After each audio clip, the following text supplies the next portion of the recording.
Tokyo Japan کے ایک نوجوان کے دل میں گڈا بننے کا سودا سمایا، جس کے بعد انہوں نے پلاسٹک سرجری کے کئی مراحل کے بعد خود کو اتنا بدلوا دیا ہے کہ وہ مردانہ گڑیا دکھائی دیتے ہیں۔ 24 سالہ مصور اور ماڈل میٹ کواٹا جاپانی بیس بال کھلاڑی موسامی کواٹا کے بیٹے ہیں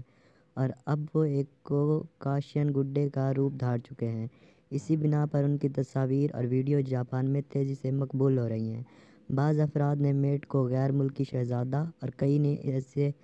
اینیمیشن فلم کا کردار کہا ہے۔ میٹ کی پرانی تصاویر کو دیکھ کر گمان ہوتا ہے کہ وہ اپنا چہرہ مکمل طور پر تبدیل کروا چکے ہیں، تاہم ان کا چہرہ گزشتہ 2 برس سے مستقل بدلتا رہا اور آخر کار وہ ایک گڈے کا روپ دھار چکے ہیں